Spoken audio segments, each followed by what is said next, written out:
ആശ്വാസം നേടാം. ഹൃത്തിനുള്ളിൽ ജീവൻ നൽകും വചനം, തിരുവചനം. പ്രിയപ്പെട്ടവരെ, വചനം തിരുവചനം പ്രോഗ്രാമിലേക്ക് സ്വാഗതം. നാം ഇന്ന് ദൈവവചനം എഴുതേണ്ടത് ഹൃദയത്തിലാണ് എന്ന വിഷയത്തെക്കുറിച്ചാണ് ചിന്തിക്കുന്നത്. ദൈവത്തിൻ്റെ വചനം നമ്മൾ ധാരാളം കേൾക്കുന്നുണ്ട്. ഇന്ന് മീഡിയാസ് വെച്ച് കഴിഞ്ഞാൽ വചനം കേൾക്കാം, പുറത്തേക്ക് ഇറങ്ങിക്കഴിഞ്ഞാൽ കേൾക്കാം, റേഡിയോയിൽ കേൾക്കാം. അതിനേക്കാളുപരി കേരളത്തിലെ വിവിധ സ്ഥലങ്ങളിൽ പല രീതികളിൽ വചനം പ്രചാരണം നടന്നുകൊണ്ടിരിക്കുന്നു. ഏതാണ്ട് 47 വർഷത്തോളമായി കേരളത്തിലെ കരിസ്മാറ്റിക് നവീകരണം വന്നിട്ട് തന്നെ നവീകരണത്തിലൂടെ എന്തോരം വചനങ്ങൾ പ്രഘോഷിക്കപ്പെട്ടു. അതനുസരിച്ച് ഞാനും നിങ്ങളും പരിവർത്തന ആകേണ്ടതായിരുന്നു. അപ്രകാരം ഉയർന്നിട്ടുണ്ടോ എന്ന് നമുക്കൊന്ന് പരിശോധിക്കാം. ഇന്നത്തെ ദിവസത്തെ പ്രോഗ്രാം ഓരോ കാര്യങ്ങളും ചെയ്യുമ്പോൾ വചനം എൻ്റെ ഹൃദയത്തിൽ എന്തുമാത്രം ഉണ്ടെന്ന് നമുക്ക് പരിശോധിക്കാം. പ്രിയമുള്ളവരെ, നിയമാവർത്തന പുസ്തകം 6-ാം അധ്യായത്തിലെ ഒരു വാക്യം വായിച്ചുകൊണ്ട് നമുക്കിന്ന് ആരംഭിക്കാം. നിയമാവർത്തന പുസ്തകം 6-ാം അധ്യായം 5 മുതലുള്ള വാക്യങ്ങളിൽ ഇപ്രകാരം പറഞ്ഞിരിക്കുന്നു: ഞാനിന്ന് കൽപ്പിക്കുന്ന ഈ വചനങ്ങൾ നിങ്ങളുടെ ഹൃദയത്തിലുണ്ടായിരിക്കണം. ജാഗരൂകതയോടെ അവ നിങ്ങളുടെ മക്കളെ പഠിപ്പിക്കണം. വീട്ടിലായിരിക്കുമ്പോഴും യാത്ര ചെയ്യുമ്പോഴും കിടക്കുമ്പോഴും എണീക്കുമ്പോഴും അവയെപ്പറ്റി സംസാരിക്കണം. അവ കയ്യിലൊരു അടയാളമായും നെറ്റിത്തടത്തിൽ പട്ടമായും അണിയണം. അവ നിങ്ങളുടെ വീടിൻ്റെ കാലിന്മേലും പടിവാതുക്കന്മേലും എഴുതണം. പ്രിയമുള്ളവരെ, അവസാനം പറഞ്ഞ കാര്യം നമ്മുടെ ഭിത്തികളിലൊക്കെ മതിലിലും ഒക്കെ ധാരാളം വചനം നമ്മൾ എഴുതിക്കൊണ്ടിരിക്കുക. ഇന്ന് എവിടെ ചെന്നാലും കേരളത്തിൽ തെക്ക് വടക്ക് കടന്നു കഴിഞ്ഞാൽ അനേക വീടുകളുടെ മുൻവശത്ത് ഒരു വചനം എവിടെയെങ്കിലും കാണും. ഭിത്തികളിലും പടികളിലും ഒക്കെ നമ്മൾ എഴുതി വച്ചിട്ടുണ്ട്. ഹൃദയങ്ങളിൽ എഴുതുന്ന വചനങ്ങളാണ് ക്രൈസ്തവ ജീവിത സാക്ഷ്യത്തിന് സഹായിക്കുന്നത്. നമ്മുടെ ജീവിതത്തിൻ്റെ പ്രയാസങ്ങളിലും പ്രശ്നങ്ങളിലും നമ്മളെ താങ്ങി നിർത്തുന്നത് ദൈവവചനമാണ്. വചനത്തിന് നമ്മളെ വഴി നടത്താനാവും. പ്രിയമുള്ളവരെ, നമ്മൾ സങ്കീർത്തനത്തിലേക്ക് നോക്കിയാൽ 119-ാം സങ്കീർത്തനം 11-ാം വാക്യത്തിൽ പറയുന്നുണ്ടല്ലോ: കർത്താവേ, അങ്ങയ്ക്കെതിരെ പാപം ചെയ്യാതിരിക്കേണ്ടതിന് അങ്ങയുടെ വചനം ഞാൻ എൻ്റെ ഹൃദയത്തിൽ സൂക്ഷിക്കുന്നു. വചനം ഹൃദയത്തിൽ സൂക്ഷിക്കുന്നവന് പാപത്തോട് ചേർത്ത് നിൽക്കുവാൻ സാധിക്കും. ഇന്നത്തെ ദിവസത്തെ എല്ലാ ജോലികളും വചനം ഹൃദയത്തിൽ സൂക്ഷിച്ചുകൊണ്ട് കണ്ണും കാതും ഇന്ദ്രിയങ്ങളും പാപത്തോട് ചേർത്ത് നിൽക്കുവാൻ കരുത്തുള്ളതാകട്ടെ. പ്രിയമുള്ളവരെ, വചനം ഹൃദയത്തിൽ എഴുതേണ്ട ഇടമാണെന്ന് പറയുവാൻ കാരണം ദൈവം ആത്മാവാണ്. ദൈവത്തെ ആരാധിക്കുന്നവർക്ക് ആത്മാവിനും സത്യത്തിലുമാണ് ആരാധിക്കേണ്ടതെന്ന് കർത്താവ് തന്നെ പറഞ്ഞു. സമരിയാക്കാരിയോടുള്ള സംഭാഷണ മധ്യേ പറയുന്നുണ്ട്: യഥാർത്ഥ ആരാധനാ സ്ഥലം ജെറുസലേമാണെന്ന് നിങ്ങൾ പറയുന്നു എന്ന് സമരിയാക്കാരി ഈശോയോട് പറയുന്നുണ്ട്. എന്നാൽ ഞങ്ങളുടെ പിതാക്കന്മാർ ഈ മലയിൽ ആരാധന നടത്തി. അതിനുത്തരമായിട്ട് കർത്താവ് പറയുന്നത് ഇങ്ങനെയാണല്ലോ: മകളെ, ഈ മലയിലോ ജെറുസലേമിലോ ദൈവത്തെ ആരാധിക്കാത്ത സമയം വരുന്നു. യഥാർത്ഥ ആരാധകർ ആത്മാവിലും സത്യത്തിലുമാണ് ദൈവത്തെ ആരാധിക്കുന്നത്. അങ്ങനെയുള്ള ആരാധകരെയാണ് പിതാവ് അന്വേഷിക്കുന്നത്. എന്തുകൊണ്ടെന്നാൽ ദൈവം ആത്മാവാണ്. ദൈവത്തെ ആരാധിക്കുന്നവൻ ആത്മാവിലും സത്യത്തിലുമാണ് ദൈവത്തെ ആരാധിക്കേണ്ടത്. പ്രിയമുള്ളവരെ, ബൈബിളിൻ്റെ ഭാഷയിൽ ആത്മാവും ഹൃദയവും ഒന്ന് തന്നെയാണ്. അതുകൊണ്ടാണ് അങ്ങയുടെ വചനം ഞാൻ എൻ്റെ ഹൃദയത്തിൽ സൂക്ഷിക്കുന്നു, പാപം ചെയ്യാതിരിക്കേണ്ടതിന്. പാപം ആത്മാവിൻ്റെ രോഗമെന്നാണല്ലോ നമ്മൾ മനസ്സിലാക്കിയിരിക്കുന്നത്. അപ്പോൾ ആത്മാവിൻ്റെ രോഗമായ പാപത്തിൽ നിന്നും മോചിതരാകണമെങ്കിൽ, അതിനോട് എതിർത്ത് നിൽക്കണമെങ്കിൽ കർത്താവിൻ്റെ വചനം ഹൃദയത്തിലുണ്ടാകണമെന്ന് സങ്കീർത്തകൻ പറഞ്ഞു. മാത്രമല്ല, ഹൃദയം ദൈവത്തിൻ്റെ വചനം എഴുതേണ്ട ഇടമാണെന്ന് ജെറമ്യാ പ്രവാചകൻ്റെ പുസ്തകം 31-ാമത്തെ അധ്യായത്തിലെ നമുക്ക് കാണാൻ സാധിക്കും. ജെറമ്യാ പ്രവാചകൻ്റെ പുസ്തകം 31-ാമത്തെ അധ്യായം 31 മുതലുള്ള വാക്യങ്ങൾ. അവിടെ ഇപ്രകാരം പറഞ്ഞിരിക്കുന്നു: കർത്താവ് അരുളി ചെയ്യുന്നു, ഇസ്രായേൽ ഗോത്രത്തോടും യൂദാ ഗോത്രത്തോടും ഞാനൊരു പുതിയ ഉടമ്പടി ചെയ്യുന്ന ദിവസം ഇതാ വരുന്നു. ഞാൻ അവരെ കൈക്ക് പിടിച്ച് ഈജിപ്തിൽ നിന്നും കൊണ്ടുവന്ന നാളിൽ അവരുടെ പിതാക്കന്മാരോട് ചെയ്ത ഉടമ്പടി പോലെ ആയിരിക്കുകയില്ല അത്. ഞാൻ അവരുടെ കർത്താവായിരുന്നിട്ടും എൻ്റെ ഉടമ്പടി അവർ ലംഘിച്ചു. പ്രിയമുള്ളവരെ, പഴയ നിയമത്തിലെ മോശ നൽകിയ കൽപ്പന, നമ്മുടെ പൂർവ്വപിതാവായ മോശയ്ക്ക് സീനായ് മലയിൽ വെച്ച് കൽപ്പന കൊടുത്തെങ്കിലും ആ കൽപ്പനകൾ ഏറ്റുവാങ്ങി ഇവിടെ കൊണ്ടുവന്ന് അവരെ പഠിപ്പിച്ചെങ്കിലും ഇസ്രായേൽ ജനത്തിന് ആ കൽപ്പന പാലിക്കുവാനുള്ള കഴിവില്ലായിരുന്നു. എന്തുകൊണ്ടെന്നാൽ പാപം മൂലം മലിനമായ ഹൃദയത്തിൽ വചനം എഴുതുക സാധ്യമല്ല. അക്ഷരങ്ങൾ കിട്ടിയത് അവരുടെ തലച്ചോറിൽ എഴുതപ്പെട്ടു, പക്ഷേ ഹൃദയത്തിൽ എഴുതപ്പെട്ടില്ല. അതുകൊണ്ടാണ് പ്രവാചകൻ വീണ്ടും പറയുകയാണ്: കർത്താവ് അരുളി ചെയ്യുന്നു, ആ ദിവസം വരുമ്പോൾ ഞാൻ ഇസ്രയേലുമായി ചെയ്യുന്ന ഉടമ്പടി ഇതായിരിക്കും. ഞാൻ എൻ്റെ നിയമം അവരുടെ ഉള്ളിൽ നിക്ഷേപിക്കും, അവരുടെ ഹൃദയത്തിൽ എഴുതും. ഞാൻ അവരുടെ ദൈവവും അവർ എൻ്റെ ജനവുമായിരിക്കും. ഹൃദയത്തിൽ ദൈവവചനം എഴുതുന്നതിൻ്റെ അടയാളമെന്ന് പറയുന്നത് നാം ഒരു ജനതയുടെ ഭാഗമാണെന്ന് തിരിച്ചറിവ്, ദൈവത്തിൻ്റെ സ്വന്തം ജനമാണെന്ന് തിരിച്ചറിവ്. അങ്ങനെ മറ്റുള്ളവരോട് ഒരു ജീവബന്ധമുള്ളൊരു ജീവിത ശൈലി നമുക്ക് രൂപപ്പെടുത്താൻ സാധിക്കും. ഞാൻ അവരുടെ ദൈവവും അവർ എൻ്റെ ജനവും, ഒരേ ദൈവത്തെ ആരാധിക്കുന്ന ഒരു ജനതയായി നമ്മൾ രൂപപ്പെടുത്തുന്നു. ഹൃദയത്തിൽ വചനം എഴുതിയിട്ടുള്ള വ്യക്തികൾ ഒരു കുടുംബത്തിലുണ്ടെങ്കിൽ അവൻ ആ കുടുംബത്തിലെ കൂട്ടായ്മയുടെ, അവിടെ ഒരു ജനത എന്ന നിലയിലെ ഒരു കൂട്ടായ്മയുടെ, ഒരു ഗാർഹിക സഭയുടെ തനി പതിപ്പാക്കി മാറ്റുവാൻ, തൻ്റെ കുടുംബത്തെ മാറ്റുവാൻ അവന് കഴിയുന്നു. ഇടവകയിലേക്ക് ചെന്നാൽ ഇടവകയെ അങ്ങനെയാക്കി മാറ്റുവാൻ സാധിക്കുന്നു. ഒപ്പം ജോലിസ്ഥലത്ത് ചെന്നാൽ ജോലിസ്ഥലത്തുള്ള സ്റ്റാഫുമായി ഒരു ജനതയായി അവരെ കണ്ടുകൊണ്ട് ഒരുമിച്ച് സ്നേഹിക്കുവാൻ അവർക്ക് സാധിക്കുന്നു. പ്രിയമുള്ളവരെ, ഹൃദയത്തിൽ വചനം എഴുതുക. എന്താണ് ഹൃദയത്തിൽ വചനം എഴുതുക എന്ന് പറയുന്നതിൻ്റെ ഉദ്ദേശം? ഉൽപ്പത്തി പുസ്തകത്തിൽ മനുഷ്യനെ സൃഷ്ടിച്ച് തമ്പുരാൻ കർത്താവ് ഇതാ പറുദീസായിലാക്കി, എന്നിട്ട് അവർക്കൊരു വചനം കൊടുത്തു. തോട്ടത്തിൻ്റെ നടുവിലുള്ള വൃക്ഷത്തിൻ്റെ കനി നിങ്ങൾ ഭക്ഷിക്കരുത്, ഭക്ഷിക്കുന്ന ദിവസം നിങ്ങൾ മരിക്കും. പ്രിയമുള്ളവരെ, സാത്താൻ്റെ മനുഷ്യൻ്റെ മേലുള്ള ആദ്യത്തെ ആക്രമണം, അഥവാ ദൈവത്തിൻ്റെ സ്വന്തം ഛായയിലും സാദൃശ്യത്തിലും സൃഷ്ടിച്ച മനുഷ്യരോട് പ്രതികാരം ചെയ്തുകൊണ്ട് ദൈവത്തോട് പകവീട്ടുന്ന സാത്താൻ്റെ രംഗപ്രവേശനം നമ്മൾ ഉൽപ്പത്തി പുസ്തകത്തിൽ കാണുന്നു. ആ തോട്ടത്തിലേക്ക് വന്നിട്ട് നമ്മുടെ അമ്മയോട് ചോദിക്കുകയാണ്, ഈ തോട്ടത്തിലുള്ള വൃക്ഷത്തിൻ്റെ കനിയൊന്നും ഭക്ഷിക്കരുതെന്ന് പറഞ്ഞിട്ടുണ്ടോ?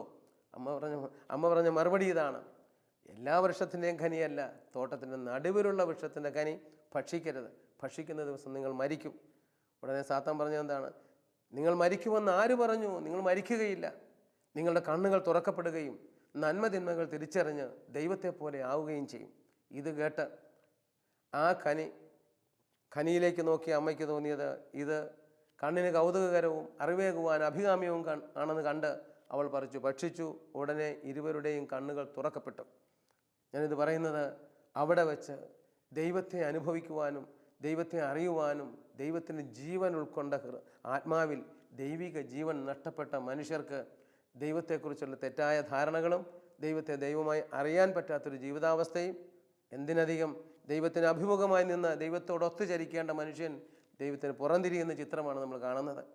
അവിടെ ദൈവമായ ഉൽപ്പത്തി 3:8 പറയുന്നത്, ദൈവമായ കർത്താവ് തോട്ടത്തിൽ ഉലാത്തുന്ന ശബ്ദം കേട്ടപ്പോൾ പുരുഷനും സ്ത്രീയും അവിടുത്തെ സന്നിധിയിൽ നിന്ന് ഓടി ഒളിച്ചു. പ്രിയമുള്ളവരെ, ദൈവം തൻ്റെ ഛായയിലും സാദൃശ്യത്തിലും സൃഷ്ടിച്ച് തൻ്റെ ജീവശ്വാസമൂതി തന്നോടൊപ്പം നിൽക്കുവാൻ സൃഷ്ടിച്ച മനുഷ്യൻ ഹൃദയത്തിൽ നിന്ന് ദൈവവചനം പോയതോടുകൂടി അവനിതാ ദൈവത്തിൽ നിന്ന് ഓടി അകലുന്നു. പ്രിയമുള്ളവരെ, നമുക്ക് എത്രമാത്രം സമീപസ്ഥനാണ് നമ്മുടെ ദൈവം.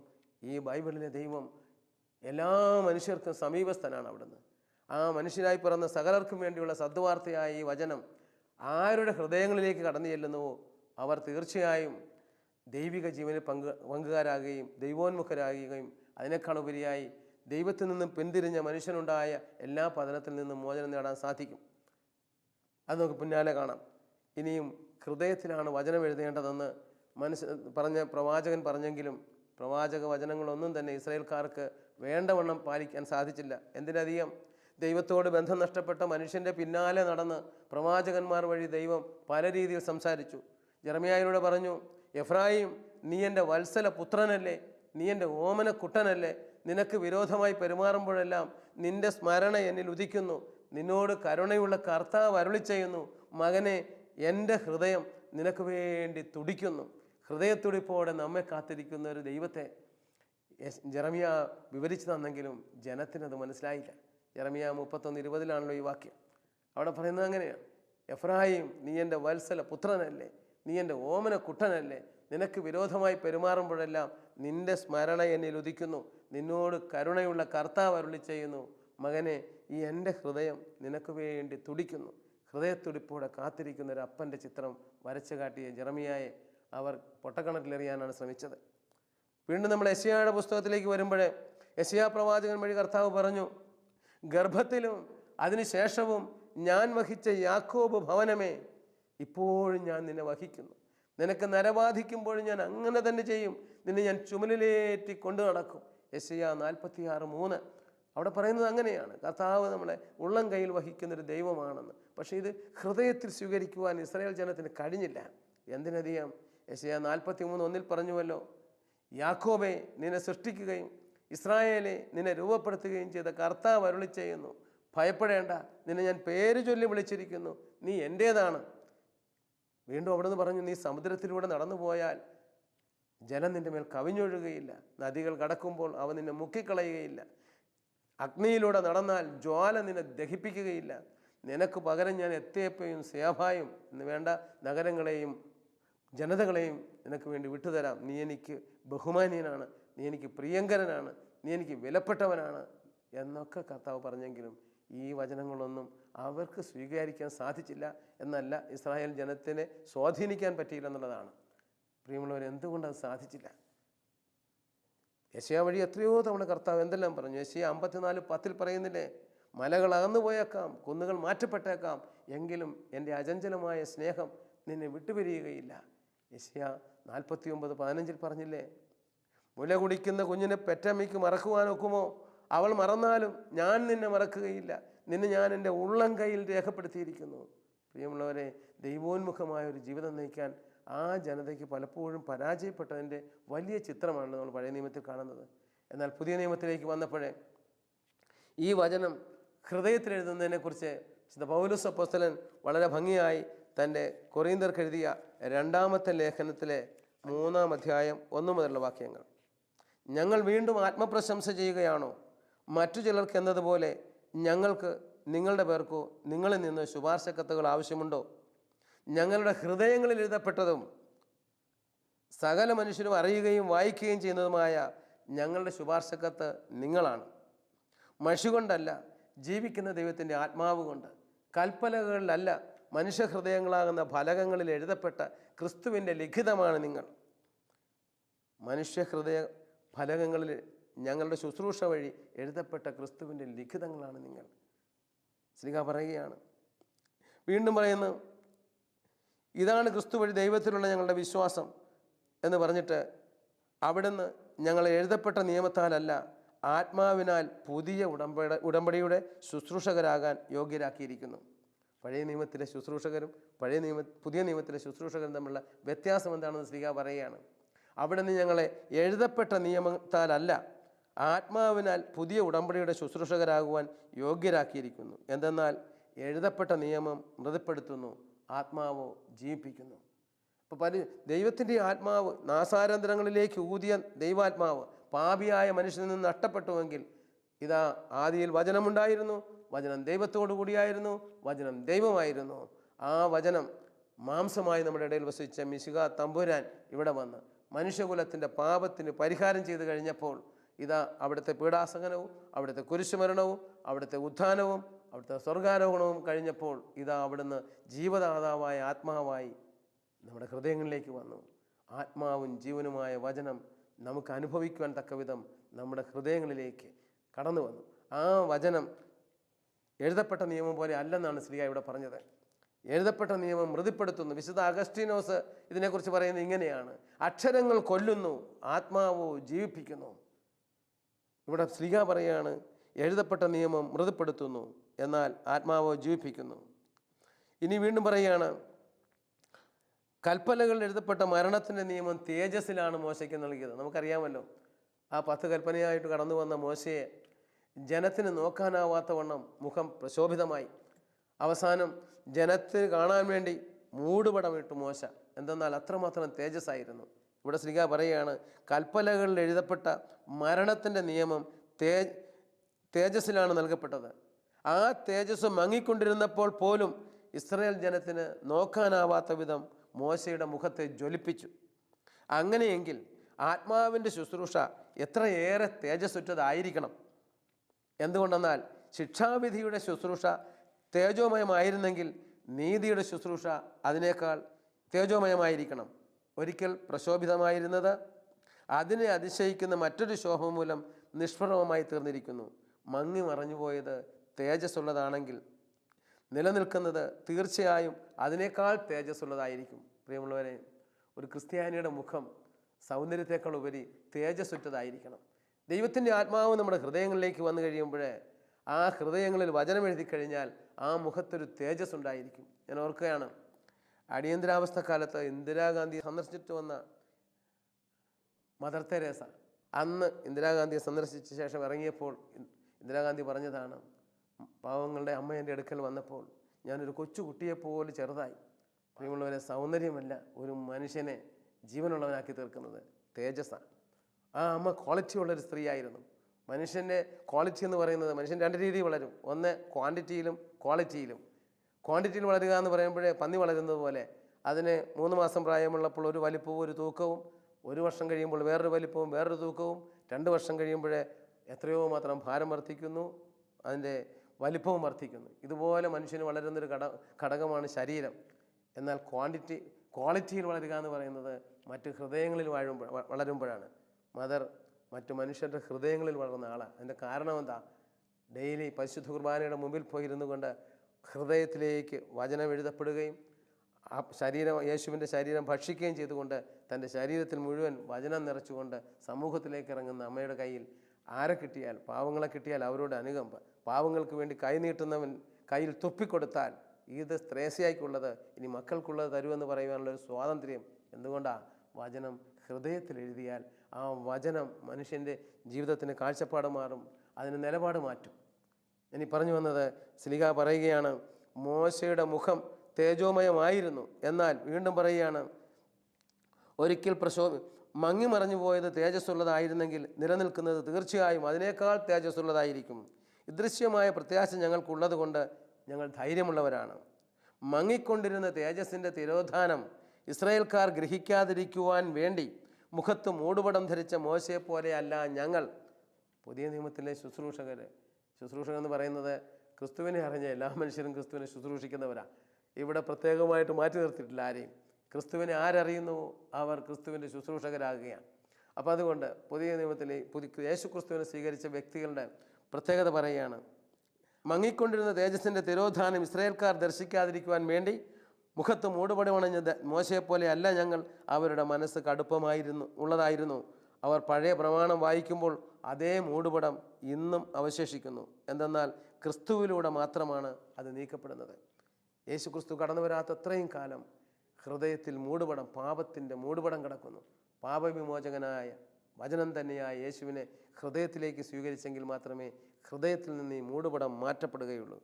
അതെ, വീണ്ടും പറയുകയാണ്, എന്നാൽ ആരെങ്കിലും കർത്താവിലേക്ക് തിരിയുമ്പോൾ ഈ മൂടുപടം മാറ്റപ്പെടുന്നു. ഒരു ക്രിസ്ത്യാനിയുടെ ലക്ഷണമാണ് മുഖം മൂടിയില്ലാത്തൊരു ജീവിതം. ഞാനൊരിക്കലും മുഖങ്ങളെന്ന് പറഞ്ഞൊരു കവിത വായിക്കാനിടയായി. ഒരു മനുഷ്യൻ ബസ് സ്റ്റോപ്പിൽ ചെന്ന് എല്ലാവരുടെയും മുഖത്തേക്ക് ഇങ്ങനെ സൂക്ഷിച്ചു നോക്കിയപ്പോൾ അവർ ചോദിച്ചു, എന്താ നോക്കുന്നത്? ഉടൻ അദ്ദേഹം പറഞ്ഞു, ഉണ്ടോ മുഖമെന്ന് നോക്കിയതാണ്. അപ്പോൾ അവർ ചോദിച്ചു, കണ്ടോ എന്ന്? ഇല്ല, കണ്ടില്ല ഞാൻ മുഖം. വീണ്ടും അദ്ദേഹം കളക്ട്രേറ്റിലേക്ക് വന്നു. ജീവിതത്തിൻ്റെ വിവിധ അന്തസ്സിലുള്ളവരാണ് അവിടെ വരുന്നത്. ഓരോരുത്തരോടും സൂക്ഷിച്ചു നോക്കി. അവർ ചോദിച്ചു, എന്താ നോക്കുന്നതെന്ന്? അവൻ പറഞ്ഞു, ഉണ്ടോ മുഖമെന്ന്. അവസാനം അദ്ദേഹം പറഞ്ഞിരിക്കുന്നത്, ഞാൻ കണ്ണാടി എടുത്ത് നോക്കി, കണ്ടില്ല മുഖം എനിക്കും. കാരണം ഇന്ന് മനുഷ്യർ ദശമുഖന്മാരാണെന്നാണ് പറയുന്നത്. വീട്ടിലൊരു മുഖം, ബസ് സ്റ്റോപ്പിൽ ചെല്ലുമ്പോൾ വേറൊരു മുഖം, ജോലി സ്ഥലത്ത് ചെല്ലുമ്പോൾ വേറൊരു മുഖം, കൂട്ടുകാരുടെ ഇടയിൽ ചെല്ലുമ്പോൾ വേറൊരു മുഖം, അങ്ങനെ വിവിധ തരം മുഖംമൂടികളുമായി നടക്കുന്ന മനുഷ്യർ. ദൈവത്തിൻ്റെ വചനം ഹൃദയത്തിൽ എഴുതിയില്ല എങ്കിൽ നമ്മുടെ മുഖംമൂടിക്ക് യാതൊരു മാറ്റവും ഉണ്ടാകില്ലെന്നാണ് ശ്ലീഹ ഇവിടെ പറയുന്നത്. ഇതാ പറയാണ്, ആരെങ്കിലും കർത്താവിലേക്ക് തിരിയുമ്പോൾ ആ മൂടുപടം നീക്കപ്പെടുന്നു. കർത്താവ് ആത്മാവാണ്. കർത്താവിൻ്റെ ആത്മാവുള്ളിടത്ത് സ്വാതന്ത്ര്യമുണ്ട്. കർത്താവിൻ്റെ മഹത്വം കണ്ണാടിയിലെന്ന വണ്ണം പ്രതിഫലിപ്പിക്കുന്ന നാമെല്ലാം അവിടുത്തെ സാദൃശ്യത്തിലേക്ക്, മഹത്വത്തിൽ നിന്നും മഹത്വത്തിലേക്ക് രൂപാന്തരപ്പെട്ടുകൊണ്ടിരിക്കുകയാണ്. കർത്താവിൻ്റെ മഹത്വം കണ്ണാടിയിലെന്ന വണ്ണം പ്രതിഫലിപ്പിച്ചുകൊണ്ട് അവിടുത്തെ സാദൃശ്യത്തിലേക്ക്, വചനം ആരുടെ ഹൃദയങ്ങളിലേക്ക് എഴുതുന്നുവോ അവർ ക്രിസ്തുവിൻ്റെ സദൃശരായി മാറും. എന്നിട്ട് മഹത്വത്തിൽ നിന്നും മഹത്വത്തിലേക്ക് രൂപാന്തരം പ്രാപിക്കും. ഇന്നത്തെ ദിവസം മുഴുവൻ ഈ മഹത്വം അണിയുന്ന ദിവസമാകട്ടെ. വീണ്ടും പറയുകയാണ്, കണ്ണാടിയിൽ നിന്ന് അവിടുത്തെ സാദൃശ്യത്തിലേക്ക്, മഹത്വത്തിൽ നിന്നും മഹത്വത്തിലേക്ക് രൂപാന്തരപ്പെട്ടുകൊണ്ടിരിക്കുകയാണ്. ഇത് ആത്മാവായ കർത്താവിൻ്റെ പ്രവൃത്തിയാണ്. അപ്പോൾ ആത്മാവും ജീവനുമായ വചനങ്ങൾ നമ്മുടെ ഹൃദയങ്ങളിൽ എഴുതുമ്പോൾ നമ്മുടെ ജീവിതത്തെ അത് പരിവർത്തനപ്പെടുത്തും. പ്രിയമുള്ളവരെ, ഞാനിത് പറയാൻ കാരണം 1981 ഞാനൊരു നവീകരണ ധ്യാനം കൂടുന്നതിന് മുമ്പ് 5 പ്രാവശ്യം ഈ ബൈബിൾ വായിച്ചിട്ടുണ്ട്, പുതിയ നിയമം മുഴുവൻ. ആദ്യമായിട്ട് ബൈബിൾ കൈ കിട്ടിയപ്പോഴേ ഒരു 100-300ഓളം ബൈബിളിൻ്റെ ഇടവകയിലെ വികാരിയച്ഛൻ POCയിൽ നിന്നും കൊണ്ടുവന്നു. ഞാൻ തന്നെ ലീജൻ ഓഫ് മേരിയുടെ ഒരു പ്രവർത്തകനായിരുന്നു ഞാൻ തന്നെ ഈ ബൈബിള് എല്ലാ വീടുകളിലും കൊണ്ടുവന്ന് എത്തിച്ചു. വീട്ടിൽ തിരിച്ചു വന്ന് എനിക്ക് തോന്നി ഞാൻ എല്ലാവർക്കും ബൈബിൾ എത്തിച്ചു. എല്ലാവരേക്കാളും മുമ്പ് എനിക്ക് തന്നെ ബൈബിൾ വായിച്ച് തീർക്കണം. അതുകൊണ്ട് ഞാൻ ചെയ്ത ഒരു പരിപാടി, ഒരു വെള്ളിയാഴ്ച വൈകുന്നേരം തുടങ്ങിയിട്ട് ഞായറാഴ്ച പള്ളിയിൽ പോകുന്നത് വെളിപാട് പുസ്തകത്തിലെ അവസാന വാക്യം വായിച്ചിട്ടാണ്. അങ്ങനെ തുടങ്ങിയ ബൈബിൾ വായന പിന്നീട് ഞാനത് ശീലമാക്കി. എനിക്ക് പറയാൻ പറ്റും 81 നവീകരണ ധ്യാനം കൂടുമ്പോൾ 5 പ്രാവശ്യം ബൈബിൾ വായിച്ചിട്ട് പോയ ആളാണ്. പക്ഷേ ബൈബിളിലെ ഒരു വാക്യങ്ങൾ പോലും എവിടെ കിടക്കുന്നെന്നോ എങ്ങനെയാണെന്നോ എനിക്കറിയില്ല, പറയാനും പറ്റിയില്ല. എന്നാൽ ധ്യാനം കൂടിക്കഴിഞ്ഞപ്പോൾ ദൈവത്തിൻ്റെ പരിശുദ്ധാത്മാവ് എൻ്റെ മേൽ വന്നു കഴിഞ്ഞപ്പോൾ ആത്മാവും ജീവനുമായ വചനങ്ങൾ, യോഹന്നാന്റെ സുവിശേഷം 6-ാം അധ്യായത്തിലെ 63-ാമത്തെ വാക്യത്തിൽ നമ്മൾ കാണുന്നുണ്ട്, ഞാൻ നിങ്ങളോട് പറഞ്ഞ വാക്കുകൾ ആത്മാവും ജീവനുമാണ്. 68-ൽ പറയുന്നുണ്ട് ആത്മാവും ജീവനുമാണെന്ന് പറഞ്ഞിട്ട് 68-ാമത്തെ എന്താ പറയുന്നറിയാമോ? എല്ലാവരും അവനെ ഉപേക്ഷിച്ച് പോയി, എൻ്റെ ശരീരം ഭക്ഷിക്കണമെന്നൊക്കെ പറഞ്ഞപ്പോഴേ ശിഷ്യന്മാർ ഓരോരുത്തരായി വിട്ടു. 12 പേര് മാത്രം അവിടെ അവശേഷിച്ചു. അപ്പോൾ കർത്താവ് ചോദിച്ചു, നിങ്ങളും പോകുന്നില്ലയോ? ഉടനെ പത്രോസ് പറഞ്ഞൊരു വാക്കുണ്ട്, കർത്താവേ, നിത്യജീവൻ്റെ വചനങ്ങൾ നിൻ്റെ പക്കലുണ്ട്, ഞങ്ങൾ എവിടെ പോകും? ആത്മാവിൽ വചനം എഴുതിയാൽ ആ വചനം ഇവിടേക്ക് മാത്രമല്ല, നിത്യമായ ജീവിതം നൽകുന്നതാണ്. ബൈബിൾ വചനം പലപ്പോഴും നിത്യമായ ജീവൻ നൽകുന്നതാണ്. ആ നിത്യമായ ജീവൻ എന്ന് പറഞ്ഞത് വചനം ഹൃദയത്തിൽ എഴുതുന്ന ഒരു വ്യക്തിക്ക് ജീവിതത്തിൻ്റെ ആത്യന്തിക ലക്ഷ്യം നിത്യജീവനാണെന്ന ബോധ്യം ഉണ്ടായിരിക്കും. അപ്പോൾ ഇത് നമുക്ക് ലഭിച്ചിട്ടുണ്ടോ എന്ന് പരിശോധിക്കണം. ഞാൻ വചനം ശ്രവിക്കാൻ തുടങ്ങിയിട്ട് ഒരു പക്ഷേ ചെറുപ്പം മുതൽ ബൈബിൾ വായിക്കുന്ന ആളായിരിക്കാം. എന്നാൽ എൻ്റെ ഇന്നത്തെ ജീവിതത്തെ ചലിപ്പിക്കുന്നത്, എൻ്റെ ജീവിതത്തിൻ്റെ അൾട്ടിമേറ്റ് എയിം, ആത്യന്തിക ലക്ഷ്യം നിത്യജീവനാണെന്ന് കണ്ടെത്തിയിട്ടുണ്ടോ? കർത്താവിനെ സ്വീകരിക്കുക എന്ന് പറഞ്ഞാലും വചനം സ്വീകരിക്കുക എന്ന് പറഞ്ഞാലും ഒന്നാണല്ലോ. അവനെ സ്വീകരിക്കുന്നവർക്ക്, അവൻ്റെ നാമത്തിൽ വിശ്വസിക്കുന്നവർക്ക് അവൻ ദൈവമക്കളാകാൻ കഴിവ് കൊടുക്കുന്നു. വചനം ഹൃദയത്തിൽ കടന്നു വന്നാൽ നാം ദൈവത്തിൻ്റെ മക്കളായി മാറുന്നു. എന്തിനധികം അവനിൽ വിശ്വസിക്കുന്ന ഒരുവനും നശിച്ചു പോകാതെ നിത്യജീവൻ പ്രാപിക്കേണ്ടതിന് തൻ്റെ ഏകജാതനെ നൽകുവാൻ തക്കവിധം ദൈവം ലോകത്തെ അത്രമാത്രം സ്നേഹിച്ചു എന്ന് പറഞ്ഞാൽ അതിൻ്റെ അർത്ഥവും ഗ്രഹിക്കണമെങ്കിൽ ആ ഏകജാതൻ നിത്യജീവൻ തരാൻ വന്നവനാണെന്ന് കാണണം. മോശ മരുഭൂമിയിൽ പിച്ചള സർപ്പത്തെ ഉയർത്തിയതുപോലെ തന്നിൽ വിശ്വസിക്കുന്നവന് നിത്യജീവൻ ഉണ്ടാകേണ്ടതിന് മനുഷ്യപുത്രനും ഉയർത്തപ്പെടേണ്ടിയിരിക്കുന്നു എന്ന് പറഞ്ഞ വചനം പലപ്പോഴും പറയാറുണ്ട്. പക്ഷേ യേശുവിൻ്റെ ഉത്ഥാനത്തിൻ്റെ ശക്തി എനിക്ക് നിങ്ങൾക്ക് നിത്യജീവൻ തന്നു. ഇത് എൻ്റെ ഹൃദയത്തിൽ ഈ സത്യം എഴുതണം. യേശുവിൻ്റെ പീഡാസഹനവും യേശുവിൻ്റെ കുരിശുമരണവും യേശുവിൻ്റെ ഉത്ഥാനവും ഒക്കെ തലച്ചോറിൽ നിന്നും ഹൃദയത്തിലേക്ക് എഴുതപ്പെടുമ്പോൾ നമ്മുടെ ജീവിതത്തെ അത് മാറ്റും. അത് അങ്ങനെ മാറ്റപ്പെട്ട ഒരു ജീവിതം ഉണ്ടാകുവാൻ കർത്താവ് നമുക്ക് ഇടയാക്കട്ടെ. പ്രിയമുള്ളവരെ, വചനം നിത്യജീവൻ്റെ വചനമാണ്. ഇത് വചനം ഹൃദയത്തിലാണ് എഴുതേണ്ടത്. ഇത് ആത്മാവും ജീവനുമാണ്. ഈ വചനത്തിൻ്റെ പ്രത്യേകത എന്താണെന്ന് തിമോത്തിയോസിനോട് ശ്ലീഹ പറയുന്നുണ്ടല്ലോ. തിമോത്തിയോസിന് എഴുതിയോ 2-ാമത്തെ ലേഖനം 3-ാം അധ്യായം 16-ാം വാക്യത്തിൽ ഇങ്ങനെ പറയുന്നു, യേശുക്രിസ്തുവിലുള്ള വിശ്വാസത്തിലൂടെ രക്ഷ പ്രാപിക്കുന്നതിന് നിന്നെ ജ്ഞാനിയാക്കുന്ന വിശുദ്ധ ലിഖിതങ്ങൾ നീ ബാല്യം മുതൽ പഠിച്ചിട്ടുള്ളതാണല്ലോ. വിശുദ്ധ ലിഖിതമെല്ലാം ദൈവനിവേശിതമാണ്. അപ്പോൾ പ്രബോധനത്തിനും ശാസനത്തിനും തെറ്റുതിരുത്തലിനും നീതിയിലുള്ള പരിശീലനത്തിനും ഉപകരിക്കുന്നു. ഇതുവഴി ദൈവഭക്തനായ മനുഷ്യൻ പൂർണ്ണത കൈവരിക്കുകയും എല്ലാ നല്ല പ്രവൃത്തികളും ചെയ്യുന്നതിന് പര്യാപ്തനാകുകയും ചെയ്യുന്നു. പ്രിയമുള്ളവരെ, വിശുദ്ധ ഗ്രന്ഥത്തിലെ ഓരോ വചനവും നമ്മുടെ പ്രബോധനത്തിനും ശാസനത്തിനും തെറ്റുതിരുത്തലിനും നീതിയിലുള്ള പരിശീലനത്തിനും ഉപകരിക്കണമെങ്കിൽ വചനം ഹൃദയത്തിൽ എഴുതണം. ഇല്ലാതെ വന്നാൽ ഒരു കാതിൽ നിന്നും കേട്ട് മറ്റു കാതിലേക്ക് പോകും. ഇതാ വചനത്തെക്കുറിച്ച് കർത്താവ് ഒരു ഉപമ, ദൈവരാജ്യത്തിൻ്റെ ഒരു ഉപമ പറയുന്നുണ്ടല്ലോ. മറ്റൊന്നുമല്ല, വിതക്കാരൻ്റെ ഉപമ. മർക്കോസിൻ്റെ സുവിശേഷം 4-ാം അധ്യായത്തിലെ നമ്മളിങ്ങനെ കാണുന്നു. ആ വിതക്കാരൻ്റെ ഉപമയുടെ 3 സ്ഥലത്ത് വീഴുന്ന കാര്യം പറയുന്നുണ്ട്. വഴിയരികിൽ വീണ വിത്ത്, പാറപ്പുറത്ത് വീണ വിത്ത്, മുള്ളുകളുടെ ഇടയിൽ വീണ വിത്ത്. അവസാനം പറയുന്നു, ലൂക്കായുടെ സുവിശേഷം 8-ാം അധ്യായത്തിൻ്റെ 15-ാം വാക്യത്തിൽ ഈ വിതക്കാരൻ്റെ ഉപമയെക്കുറിച്ച് പറയുന്ന 15-ാം വാക്യത്തിൽ പറയുന്നത്, ഉത്കൃഷ്ടവും സംശുദ്ധവുമായ ഹൃദയത്തിൽ പതിഞ്ഞ വിത്ത് 30 മേനിയും 60 മേനിയും 100 മേനിയും ഫലം പുറപ്പെടുവിച്ചു. പ്രിയമുള്ളവരെ, ഹൃദയത്തിൽ പതിയാത്ത വചനത്തെക്കുറിച്ചാണ് പറഞ്ഞത്. വഴിയരികിൽ വീണ വിത്ത്, അതിന് ലൂക്കാ സുവിശേഷം പറയുന്നുണ്ട്. അവിടെ പറയുകയാണ്, വഴിയരികിൽ വീണ വിത്തെന്ന് പറയുന്നത് ഒരുക്കമില്ലാത്ത ഹൃദയത്തിൽ പതിയാത്ത വചനം. അത് വിതച്ച ഉടനെ സാത്താൻ എടുത്തുകൊണ്ട് പോയി, ഹൃദയത്തിലേക്ക് കയറിയില്ല. രണ്ടാമത് പറയുന്നത്, ജീവിതത്തിലെ ഞെരുക്കത്തിൻ്റെ സമയത്ത് ചിലർ വചനം കേട്ടു, തിടുക്കത്തിൽ കേട്ടു, പക്ഷേ ഹൃദയം കഠിനമായി പോയിരുന്നത് കൊണ്ട് ആ വചനം ഇറങ്ങാൻ സ്ഥലമില്ലാതെ വന്നതുകൊണ്ട് അതുടനെ ഫലം പുറപ്പെടുവിക്കാതെ കരിഞ്ഞുപോയി. വേറൊന്ന് പറഞ്ഞത്, ജീവിത വ്യഗ്രതയും സുഖലോലുപതയും മറ്റു പലതും വചനത്തെ ഞെരുക്കി, എന്നാണ് മുള്ളുകൾക്കിടയിൽ വീണ വിത്ത്. അതുമൂലം ആ വിത്തും ഫലം പുറപ്പെടുവിച്ചില്ല. പ്രിയമുള്ളവരെ, നമ്മുടെ ഹൃദയം ഇപ്പോൾ നിറഞ്ഞിരിക്കുന്നത് സ്വർഗത്തിലേക്ക് നോക്കി ദൈവരാജ്യത്തിൻ്റെ മക്കളെന്ന നിലയിൽ ജീവിക്കാൻ തീരുമാനിച്ചുകൊണ്ടാണോ? പത്രോസിൽ എഴുതിയ 1-ാമത്തെ ലേഖനം 4-ാം വാക്യത്തിൽ പറയുന്നുണ്ട്, ഇതാ അവിടുന്ന് തൻ്റെ കാരുണ്യാതിരേകത്താൽ യേശുക്രിസ്തുവിൻ്റെ മരിച്ചവരിൽ നിന്നുള്ള ഉത്ഥാനം വഴിയായി സജീവമായ പ്രത്യാശയിലേക്കും നിങ്ങൾക്കായി സ്വർഗത്തിൽ കാത്തുസൂക്ഷിക്കപ്പെടുന്ന അക്ഷയവും കളങ്കരഹിതവും ഒളിമങ്ങാത്തതുമായ ഒരു അവകാശത്തിലേക്ക് നിങ്ങളെ വീണ്ടും ജനിച്ചിരിക്കുന്നു.